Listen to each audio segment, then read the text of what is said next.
Hi. Howdy, howdy. We have a famous dog We have a visitor. in the studio. Nope. Mr. Bennett. Nobody was home to watch him. It's like having toddlers. I brought my kid to work. It's bring your kid to work day. Bring your doggy to work day. So we're going to put him in his little carrier, but he wanted to say hi. Oh, he's so fluffy. How old is he? He is 9.5 weeks. So cute. Little baby. 9.5 weeks, and he's like 6. 6 pounds. He is all fur. Yep. He looks, because I've seen looks him. big. I've seen him over Zoom calls before now, but now that I've seen him, I'm like, oh yeah, there's nothing to him. He's just, He's tiny. he's so tiny. He's just like a little fur ball. But He's he's so poofy. cute. He's poofy. Oh, I dressed up my little bow tie today. Oh, he's fancy. He got fancy. He's fancy because we're studying Luke. He's like, I gotta dress up. I'll dress up for that. I'm going out. Yeah, You're going out. Good boy. He's so cute. He's got He's so these little sweet. green, gray eyes. Mm-hmm. And he looks just like he knows what. It's like looking right into my soul. And when he Like, just I sits, know what you're thinking. like if he just sits, let's see if he'll do it. No. If he sits, he just looks like he looks like a stuffed animal. I think I went through a drive-through and the cashier thought he was a teddy bear, and then he moved and she's like, "Oh." She didn't realize. What's up with the teddy bear on the front seat? That's funny. Benny, you're perfect. That's funny. You are perfect. Okay, bye everybody. I'm going to go in my carrier. You might hear me squeal or cry. Well, if he squeals or cries, he has to come back. So, Luke 16 isn't all that long, y'all. So, 31 verses. So, so we are definitely, hold on, let me make sure that we're on YouTube. I think that we are. I think we are. So if you're watching us there, welcome. If you're watching us on Facebook, welcome. I'm just going to click around until I find you. So if you, we do watch the comments on Facebook, and then we also watch the comments on live.xclaimed.org. So wherever you're seeing us, we are happy to try to connect with you. The one thing we want to always try to do is make this more interactive than not, because we just do not want to see. We want to get involved. So hi, Miss Karen. Oh, my beautiful friend. Hello, Miss Karen. Good to see you. And oh, Bennett's grandma is on. So there we go. And so, oh, she said they're walking on the beach, but they only have 22%. Uh-oh. I run my phone down to 0. Just saying. But, you know, I get it. A lot of people, when they hit 22%, they're like, I got to plug in. I got to plug in. So totally fine. Yes, you can catch the rerun. Bennett will be there too. Yeah. So it's all good. So we are in Luke 16, and there's a lot of interesting things in this one, and a cool story / parable. I'm not sure what exactly that is. Yeah, it but was a little confusing. I think at some parts of it, you're like, huh? Yeah, the end is pretty clear, but there's some other parts that I was like, That's 19 to 31. We'll get there. Mm-hmm.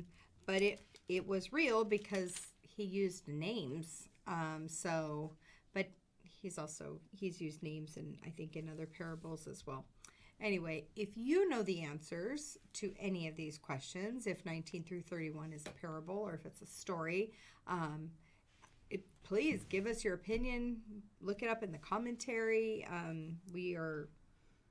We're just learning here with you. So we're excited to just be with you tonight. Look at Luke 16 all together. As always, we're just reading this. Yep. We're reading it and we're grinding it through, and there's no agenda. We're just reading the Bible and talking about it. Sorry that, we don't also have like a variety show, but we do have puppies. We do, and we have whining, occasional puppies. So if you hear whining, that's just Bennett in his crate. Can you guys hear that? The mic is good, but I don't know if it's that good because Bennett's on the floor. Yeah. So. He's over here. Poor baby. Poor baby. Oh, well. Should we get started? I think we can. Alrighty. We are going to be in Luke 16, verse 1. Jesus told this story to his disciples. A rich man hired a manager to handle his affairs, but soon a rumor went around that the manager was thoroughly dishonest. So his employer called him in and said, "What's this I hear about you stealing from me? Get your report in order because you are going to be dismissed." The manager thought to himself, "Now what? I'm through here and I don't have the strength to go out and dig ditches, and I'm too proud to beg. I know just the thing, and then I'll have plenty of friends to take care of me when I leave." So he invited each person who owed money to his employer to come and discuss the situation. He asked the first one, "How much do you owe him?" The man replied, "I owe him 800 gallons of olive oil." So the manager told him, "Tear up the bill and write another one for 400 gallons. "And how much do you owe my employer?" he asked the next man. 1,000 bushels of wheat, was the reply. "Here," the manager said, "take your bill and replace it with one for only 800 bushels. The rich man had to admire the dishonest rascal for being so shrewd. And it is true that the citizens of this world are more shrewd than the godly are. I tell you, use your worldly resources to benefit others and make friends. In this way, your generosity stores up a reward for you in heaven. Unless you are faithful in small matters, you won't be faithful in large ones. If you cheat even a little, you won't be honest with greater responsibilities. And if you are untrustworthy about worldly wealth, who will trust you with the true riches of heaven? And if you are not faithful with other people's money, why should you be trusted with money of your own? No one can serve two masters, for you will hate one and love the other, or be devoted to one and despise the other. You cannot serve both God and money. Mm-hmm. The Pharisees, who dearly loved their money, naturally scoffed at this. Then he said to them, "You like to look good in public, but God knows your evil hearts. What this world honors is an abomination in the sight of God. Until John the Baptist began to preach, the laws of Moses and the messages of the prophets were your guides. But now the good news of the kingdom of God is preached, and eager multitudes are forcing their way in. But that doesn't mean that the law has lost its force in even the smallest point. It is stronger and more permanent than heaven and earth. Anyone who divorces his wife and marries someone else commits adultery, and anyone who marries a divorced woman commits adultery." That was like a strange little tag on there. I know. Isn't that weird? That why at the very end there was that just thrown in? Maybe it's just because that was part of the law back. They would in those days they'd kind of give divorces for anything. So, but I mean, back in Moses's day, wouldn't it have been more those shocking? Laws? Oh, more those laws. Because he's talking about the laws or the prophets that were what Moses and I don't know. I read in our commentaries because I was like, I was looking for like why is that there? Yeah. Why did they tag that on there? And actually, it doesn't say. It doesn't say like why is like. It's almost like squirrel. Like let's just talk about something. We've talked about all of this. Let's talk about something else. But in the commentary, it just said, most religious leaders of the day permitted a man to divorce his wife for nearly any reason. Jesus' teaching about divorce went beyond Moses's from Deuteronomy 24. Stricter than any of the then current schools of thought, Jesus' teaching shocked the hearers, just as they shake today's readers. Jesus says in no uncertain terms that marriage is a lifetime commitment. To leave your spouse for another person may be legal, but it is adultery in God's eyes. And as you think about marriage, remember that God intends it to be a permanent commitment. Yeah. We know this. We know that a lot of people throw relationships away. It's hard to work on these things, right? Hi, Bennett. We have a puppy here. Hi, Miss Jinju. We have a puppy here in case you missed the puppy unveiling. I think he will cry a little, and then we will bring him up and hug him and love him. There you go. Because we can. Because puppies are important. Just saying, puppies are important. But I think that marriage, over 50%, right? Over half of marriages end in divorce. And that percentage is the same for Christians and non-Christians. So, puppy break. Oh, hi, puppy break. Hi, Bennett. Okay, let me go back in. This if is you're the not best. Good. If you're not Well, good. he might just sit there. Mm-hmm. He might just sit there. We'll see. Oh, goodness. He matches his bow matches her sweater. Okay. So, anyway, kind of interesting, but maybe Jesus was trying to remind us that that commitment you made, that, it's a covenant. So it's like a promise, like on steroids. A covenant is very, very serious. The rainbow is a covenant. Like it always happens when it rains. And so, or possibly, sorry, I didn't mean to cut you off. On the end part of verse 15, it says, "What this world honors is an abomination in the sight of God." So maybe it can kind of correlate to that as well. That if divorce is okay, but in God's eyes, not so much. Yeah, not so much. No, so. There are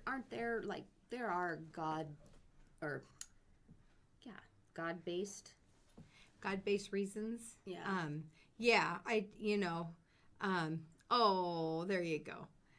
Karen says, yes, pray over or pick him up. There you go. We'd just rather hug him, but we could pray over him too. But we would just, it's like I think he's looking at himself. That's adorable. He's like, who's that puppy? That's pretty awesome. You have another one in the studio. Mm-hmm. Yeah, there are reasons when divorce is allowed, being unfaithful. But there's a lot of wiggle room as to like what's being unfaithful. Because, if you have like a hardcore porn addiction,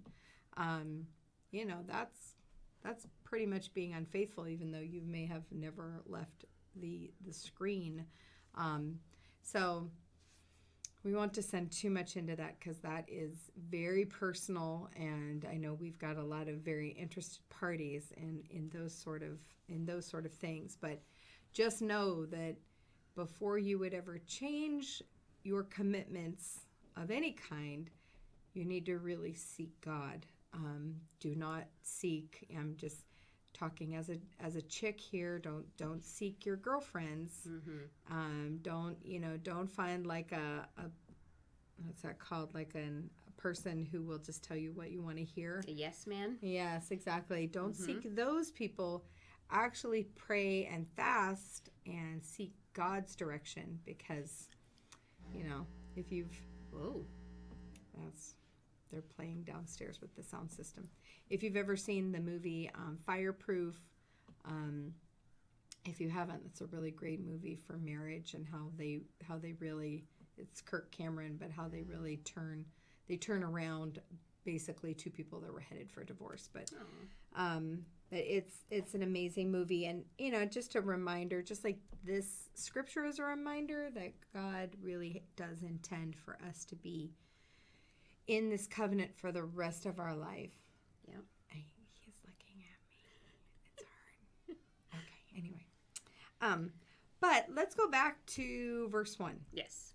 And this is kind of interesting. Like, it's a parable, but he actually is like telling us a story about a scoundrel. Yeah, and it's like the scoundrel kind of like gets away with what he's doing. And that was a little like, what? And yeah. So that's a little strange, right? But it says, that we're to make wise use of financial opportunities we have, not to earn heaven, but so that heaven will be a welcome experience to those that we help, right? So that we can literally be the hands and feet of God with our finances, with our resources that we have. So if we use our money to help those in need, to help others find Christ, then our earthly investment will bring eternal benefit. And so when we obey God's will, the unselfish use of possessions will follow. And so that's just that's a commentary about verse number 9. I tell you, use worldly wealth to gain friends for yourselves, so that when it is gone, you'll be welcomed into eternal dwellings. Remember, you can't take it with you.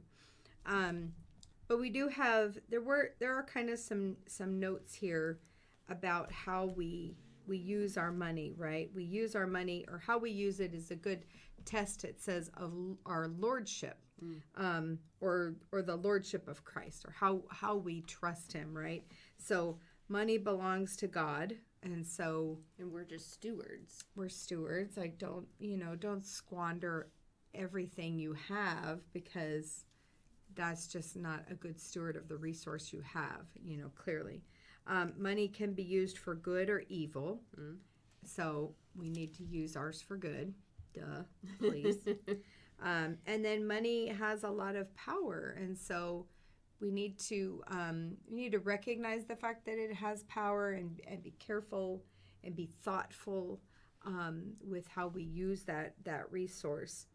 Because it can easily become your God. Yes, exactly. We can be obedient to money rather than forcing it to be obedient to us, right? So, or you definitely want to hold on to things, and kind of feeling like, oh, God will never bless me with anything again. It's like, no, that's not the truth. So, but it just talks about.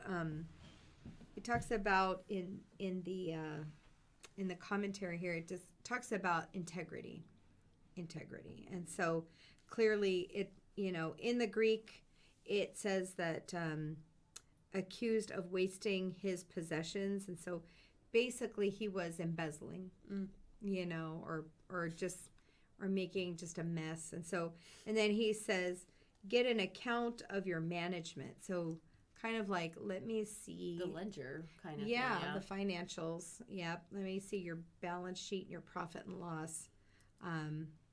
Pull it together, because I'm going to fire you. Now, usually nowadays we walk them out. Here's your box. Yeah. We're walking you out. But he didn't do this. He allowed him to clearly clean things up. Which is, I don't know. That just seems weird. It's an interesting story. Do you have any thoughts about this story, about maybe what? Because he's what Jesus is trying to tell us. He's cutting everybody a break before he's terminated, so that he has friends that will remember he gave them a break. And I'm like, wait, that doesn't seem honest. So that's actually stealing, right? So that's why I'm like, huh? That's changing the financials. That's like cooking the books. What's he doing, Bennett? He's not being very nice. He's being crazy. Oh, there you go. See, he's totally happy when he's just laying with his mom. He likes his mommy. He's like, I'm just gonna hang out here to be separated on from his mommy. On her lap. So, but it is. I mean, I guess it does show the lack of integrity. Yeah. And all of that good stuff, and so it's I guess the way he brings it all down is, it says then in verse 14, well, it says in 13, the very famous verse, yes, that no servant can serve two masters. Mm-hmm. Either he will hate one and love the other, he'll be devoted to one and despise the other. You can't serve God and money. And so, I mean, honestly, this story does illuminate that fact. And so, you know, and how in 10 it says whoever can be, that's a famous verse too, whoever can, if you can't be trusted with a little, you're not going to get a lot. So he said, did you hear him make that little noise? That's so cute. You know, it's like we all would love to win the lottery. I don't play, so I think my odds of winning are the same whether I play or not. They're so close to zero, but statistically, right. But somebody's got to win, right? That's what we always tell ourselves. Somebody's got to win. It could be me, but if God can't trust me with the little money that I have, why would He trust me with millions and millions of dollars? If maybe just to test me.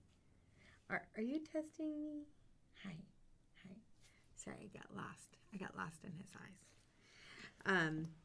But money is it's a hard and deceptive master, and that is definitely that's definitely what we see here. Wealth, it says, wealth promises power and control, but then it cannot deliver.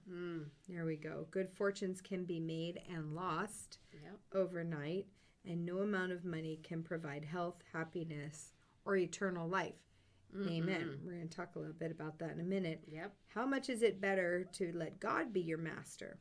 His servants have peace of mind and security, both now and forever.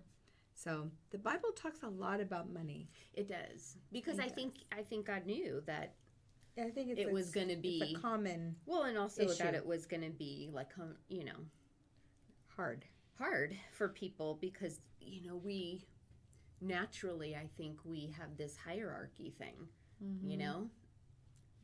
We do, and we work hard for it, and so as societies, I think we've done that since the beginning. Yes. Different classes of people. So the haves and the have-nots. Yeah, so there's always going to be those that are in need of help. That's what Jesus said. He said, the poor will always be with you, but I will not. So, so focus on me for a minute here. Right, Bennett? Focus on me for a minute here. Oh, you're doing great. You're doing great. Let's see what else we have. So the Pharisees were there. Aren't they so cute? They're always just hanging out, waiting to mock, waiting to tear Jesus down. They're if not consistent. Yeah. So they're there.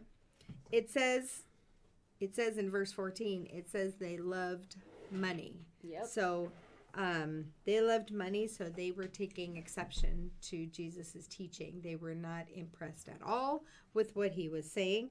And like you said, we determine our worth, or we determine other people's worth depending on what kind of things they have, and how much money they're perceived to have.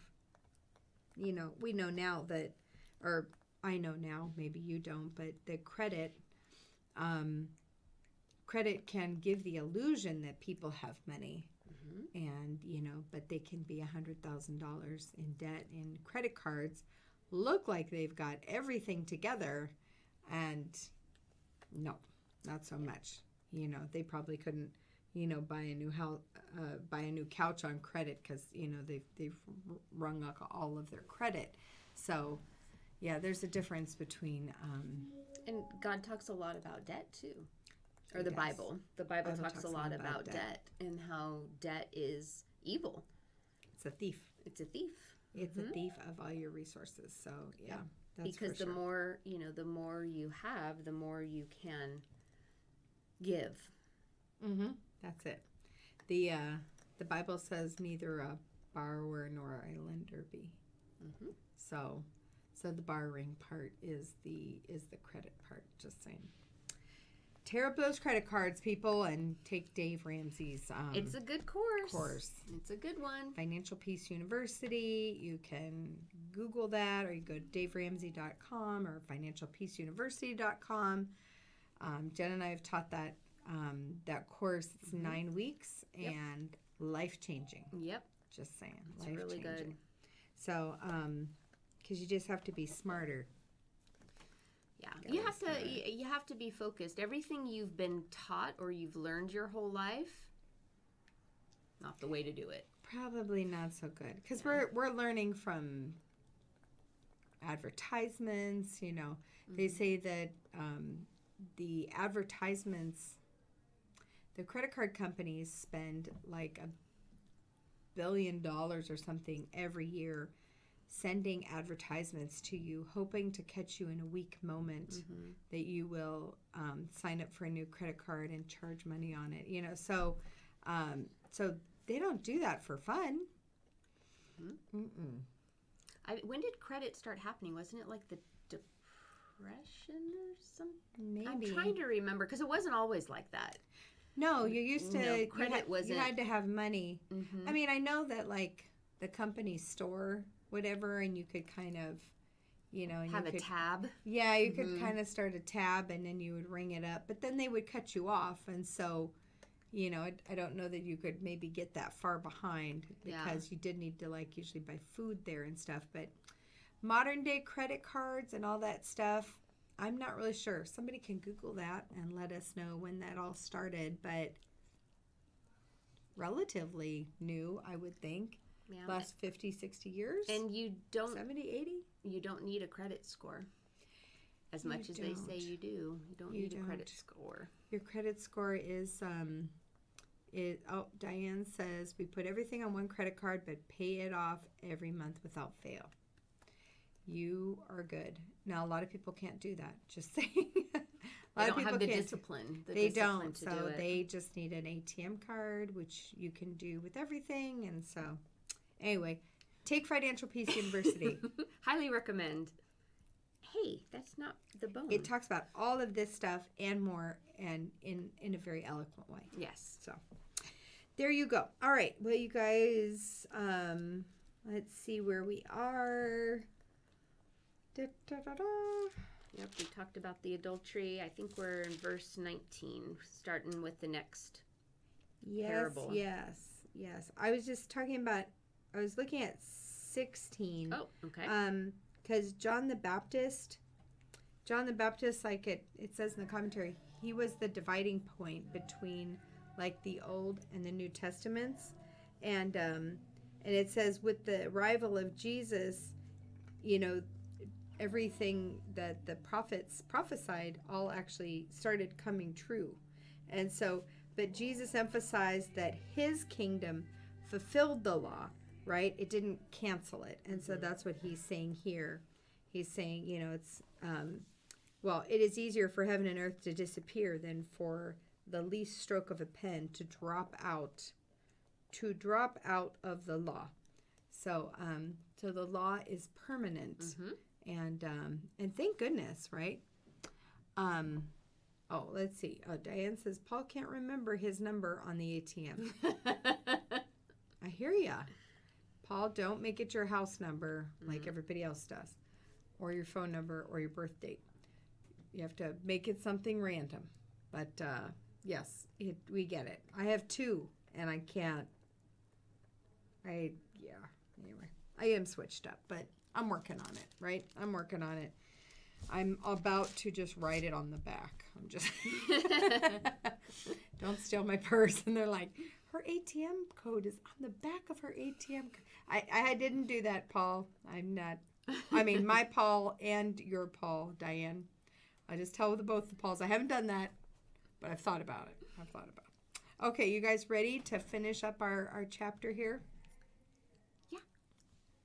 Are you ready, Bennett? He's ready. Okay. We are in verse 19 of Luke 16. Jesus said, there was a certain rich man who was splendidly clothed, who lived each day in luxury. At his door lay a diseased beggar named Lazarus. As Lazarus lay there longing for scraps from the rich man's table, the dogs would come and lick his open sores. Blech. Yeah. Finally, the beggar died and was carried by the angels to be with Abraham.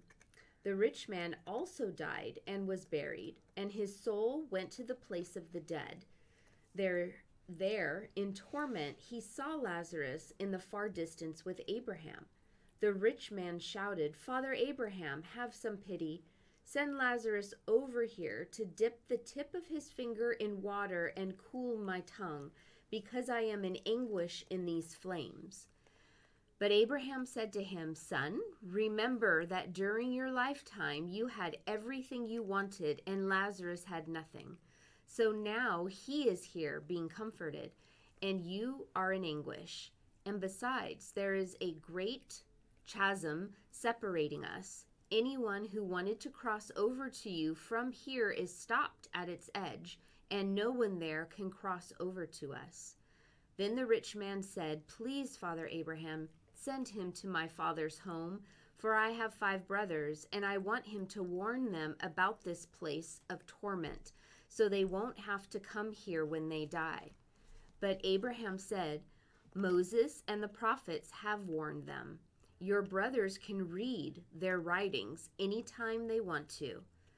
The rich man replied, "No, Father Abraham, but if someone is sent to them from the dead, then they will turn from their sins."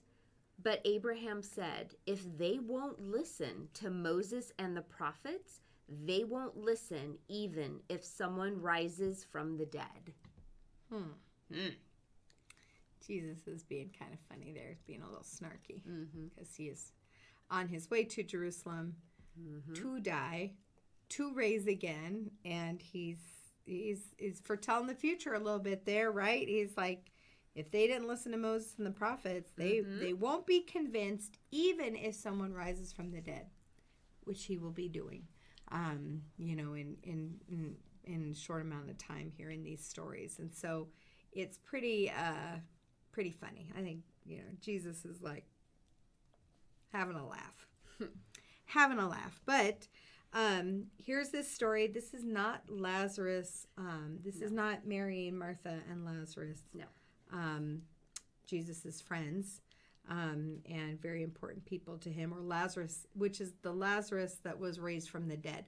Not the same dude, story, same name, different guy. Right. And so the rich man, who doesn't have a name, he just rich man, that was his name, dressed in purple, fine linen, and lived in luxury every day. So he probably, he had great power, he had great prestige, he probably had, he put a wing on the library and had a big plaque on the wall. Maybe he, maybe he built a church. Maybe he built, he built a bathhouse. Maybe he built a whole bunch of stuff. So everybody in the town, I'm sure, was kissing his hiney, you know what I mean, because he had power. And so everybody wanted to be his friend. Everybody wanted, hoped that he would be generous with them because he lived in luxury and had, I'm sure, the best of everything. And then there's Lazarus, right? It says that he was at a gate and he was a beggar. So that tells you Lazarus's worth. Yeah. He's like on a negative scale. He's, he wasn't worth anything. And so in the eyes of these people, because even still in our culture today, if you don't have some kind of wealth or something, you just don't have any value. Yeah, and you don't have any clout, like you just, it's hard to get stuff done. Yeah, well, society just doesn't value you if you're not able to be a laborer and earn a living. Yes, that's it. But heaven forbid that you're a beggar. So this is like you can see the differences here that Jesus is setting up. He's setting up 2 gentlemen on the opposite end of the spectrum. And so, but what happens to both of them is that they both die. So can't cheat that. All gonna die. Can't cheat it. Whether you have money or whether you've got nothing, we're all gonna die. So then let's see, talking about how Lazarus was super poor there in verse 21. So the beggar died, and you would imagine he didn't have a funeral. They probably just picked him up and maybe a mass carried grave him. or unmarked. Exactly. Yeah. They just threw him wherever because, again, he wasn't worth anything, dead or alive, to them. But I'm sure, in the opposite world here, the rich man, when he passed away, he probably had, was probably grand beyond grand. And everybody talked about how wonderful he was. That he built that library and built that church and built that this and that, if he did that. But just that he was such a great man because he had stuff. And I mean, that happens now. That happens today. And like, oh, he's such a wonderful person and this and that. But, where was his heart? Well, yeah. I mean, just like celebrities, right? We're like excited to hear what they have to say about politics or about morality, and it's like you don't actually know that much about them. You just know that they know how to act well, which should probably scare the bejeebers out of you for actually taking any like advice for your decisions. Diane says they still don't listen. Yep, after he died and rose from the dead, they still don't listen. We still don't listen. So that's exactly how it goes. So because the Pharisees considered wealth like a proof of a person's righteousness, Jesus blew them out of the water with this story. They're like, what are you talking about? Yeah. Why is the rich man in Hades and the poor man in Abraham's bosom? I don't understand. Why would that even happen? Yeah. And it says that, God can see through to your heart. And that is after they were judged, that is, or after, they were judged, that's where they got sent because of what was in their heart. Because you can't buy your way into any place. Yeah. And, we were throwing examples out there of him, possibly like putting on a wing to a hospital or building a church. Yeah. But he may have done it for a tax write-off and not done it for the goodness of the community or the well-being of others. Yeah. So intent has a lot to do with it. You're not a bad person if you're wealthy. No. You're not a bad person if you have means, but it's how you share those means, and when you are giving, your intention behind it. Is it to get again to get a tax break? Well, I gotta spend 10 grand before the end of the year, or so it's going to put me in a different tax bracket. Who wants my money or whatever? Yeah, so or they did it to have recognition, right? And oh, look at me! I'm such a good person. And God has also something to say, like, don't let your give, but don't let your right hand know what your left hand is doing. Kind of don't do it for just the prestige or for people to say, oh, look at the rich man. Oh, he's so nice. He's such a wonderful man. Yes, exactly. And then he can stand up and give big speeches about, oh, no, don't look at me, but look at me.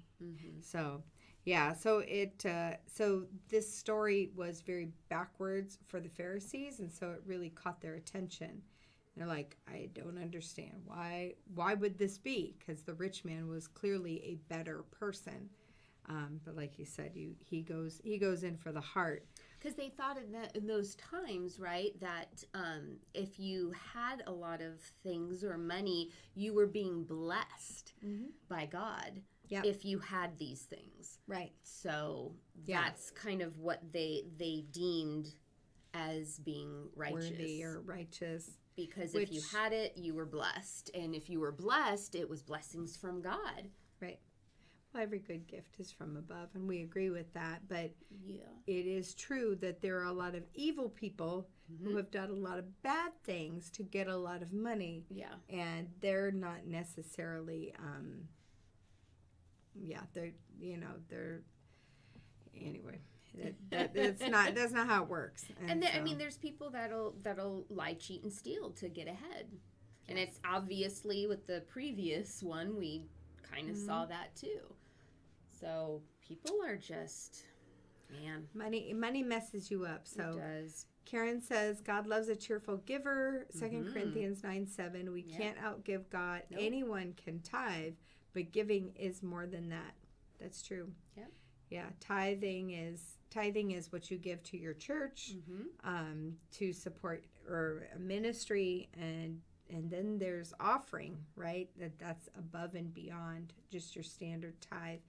And again, the more you have, the more you are commanded to give. And, us Americans, I know we never have enough. I know, we don't have enough, but we have significantly more than other people in other countries. Yeah. So, and what it might cost you, like you may not be able to go to Starbucks, but, God will probably be like, please Starbucks? Cry me a river. Like, nobody's dying. Are you having church there? Are you evangelizing there? Because if you are, then you can go. I'm just saying about Starbucks. I don't have any problem with people going to Starbucks. But again, we just need to be careful with our resources. So here's this great dichotomy between the rich man and Lazarus. And the rich man is in torment, it says. And he looked up and saw Abraham far away. So this is very interesting because they're painting a picture of a place. Obviously Jesus hasn't died and risen so it's from not the heaven. dead. It's not heaven. He is not. He is going to go and prepare a place for us, but he hadn't prepared it yet. And so Abraham's bosom was where those people that were holy, that had righteousness, that covered their sins. They went there.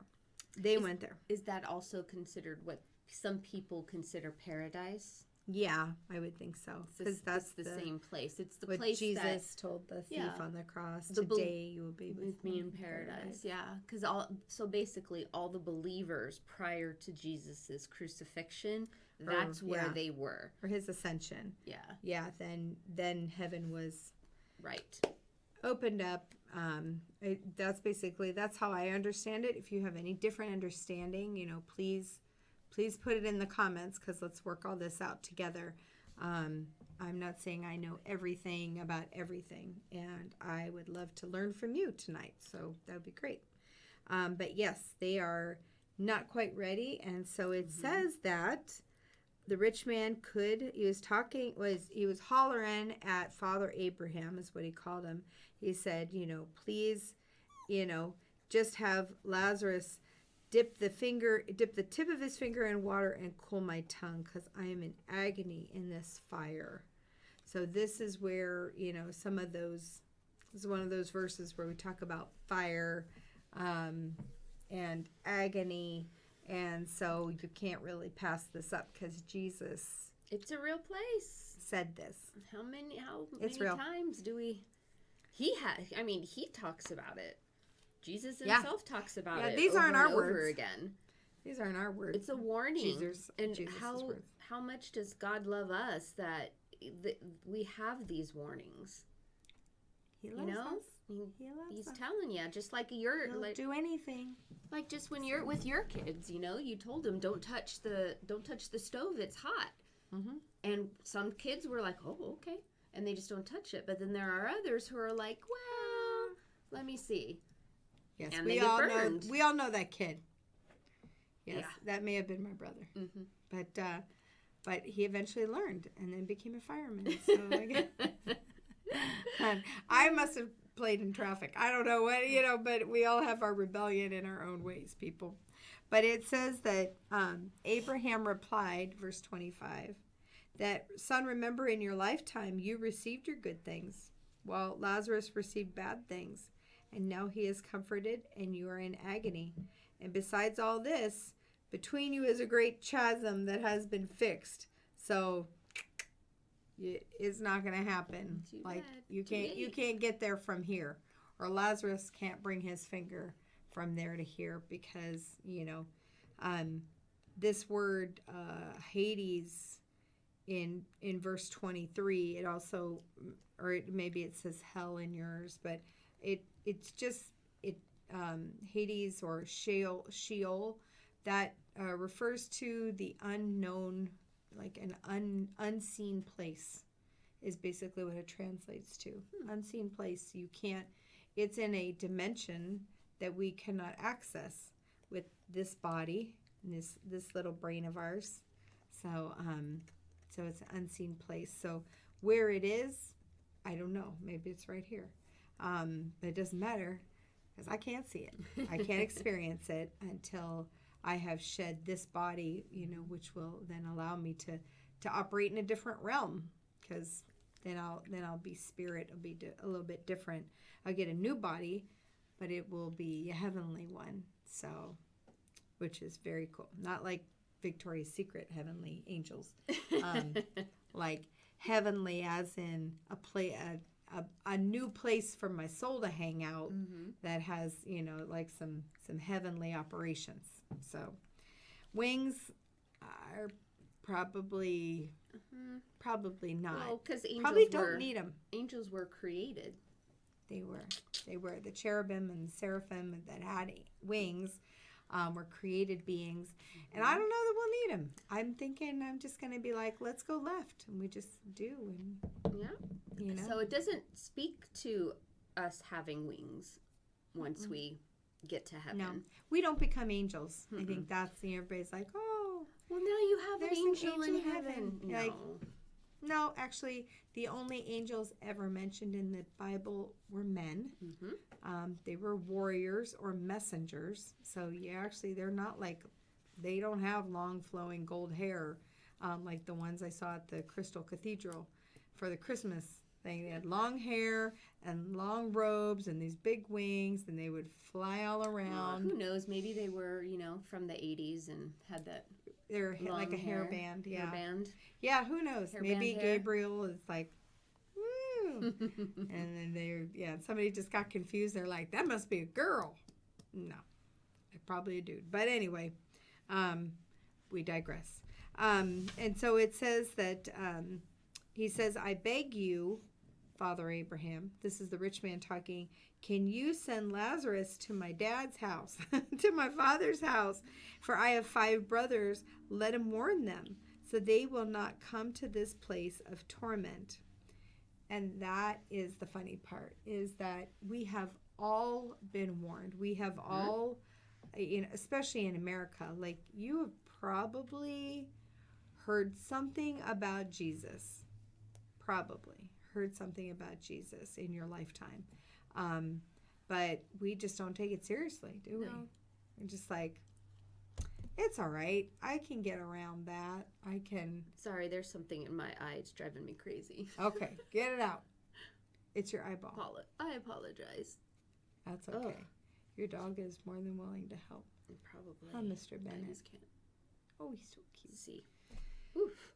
So the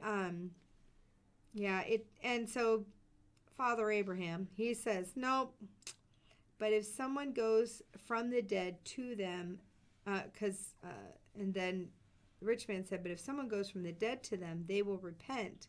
And he said, if they don't listen to Moses and the prophets, they will not be convinced, even if someone rises from the dead, which was Jesus. But so unfortunately, we're just, that's why miracles don't work very often. I'll just say that because, like, miracles have happened probably in your life that you have poo-pooed away with coincidence.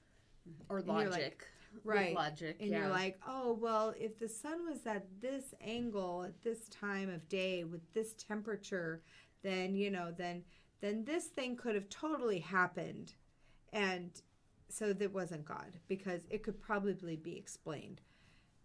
That's not what miracles are. They're actually, they're things that exist outside of the natural realm. It's things that happen that should not happen, like absolute healing, right? Like cancer just up and disappearing, or somebody, When your doctors don't even have an answer for it, you might want to think it's God. you might want to give it a chance to be a miracle before you you push it all out, or you make it into logic somehow.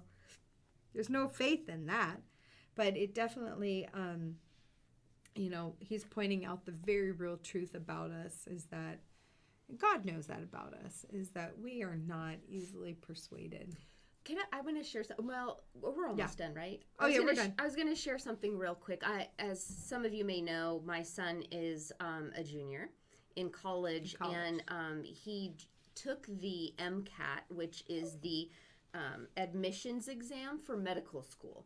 And it's a major test. It's like the SAT on steroids. Yeah.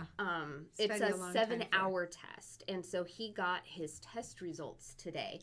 But what I wanted to say was that when he came, he won't see this, so I'm gonna tell you. When you can tell him too. He came home and he was just devastated. He thought he did horribly. He goes, it was so weird. He goes, it was like he wasn't even in his body kind of experience. He's like, and so I just kind of kept that to myself. I didn't tell anybody, haven't told anybody this. And it's just you. Yes. And I really think that the Holy Spirit was helping him. I really do, because he was so nervous about it and all of this, and I know so many people were praying for him, and I really bathed him in prayer. Yeah, I really think that there was some other things at work, because he got a great score. He got his score today, and it's a great score. It's above average for the schools that he's going to apply to.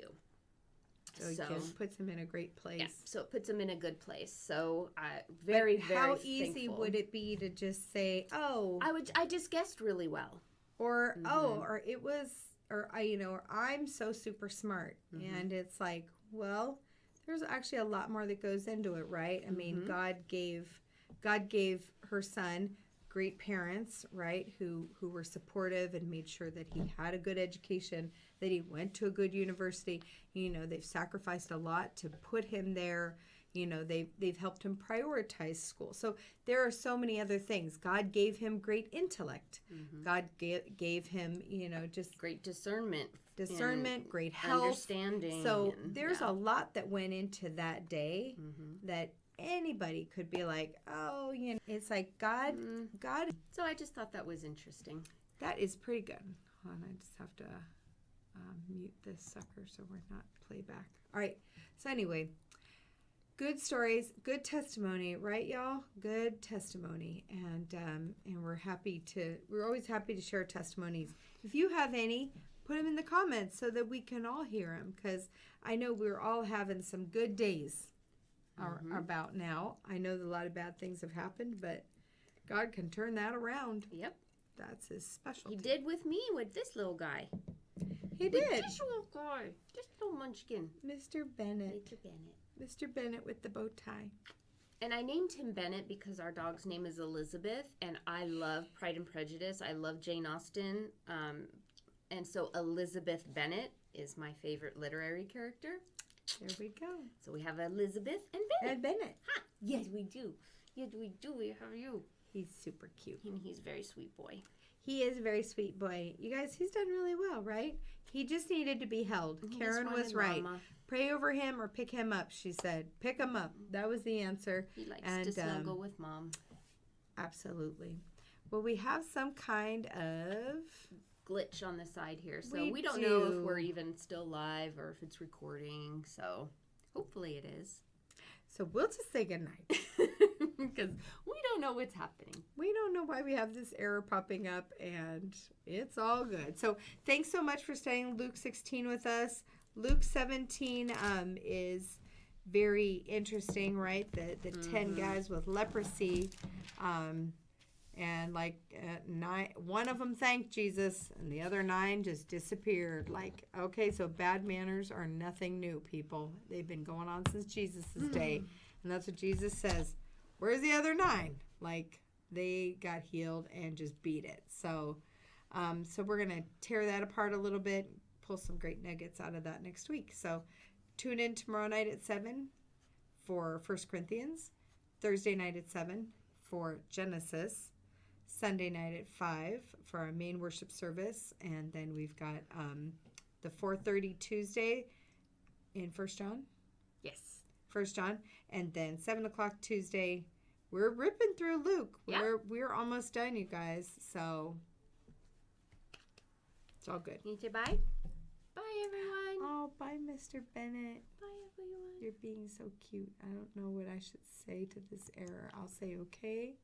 Oh, it doesn't even want to do anything. So just gonna stop this. But we love you guys. Bye. And have a blessed night.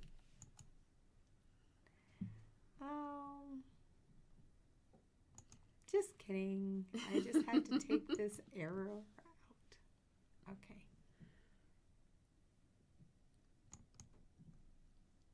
Hold on. I think we're still live. Hold on. I'm saying okay. How about the X? Okay. Show him the puppy again. The puppy's here. The puppy's here. I don't actually know how to turn this off, so we're probably going to... I do not know. Well, hold on, everybody.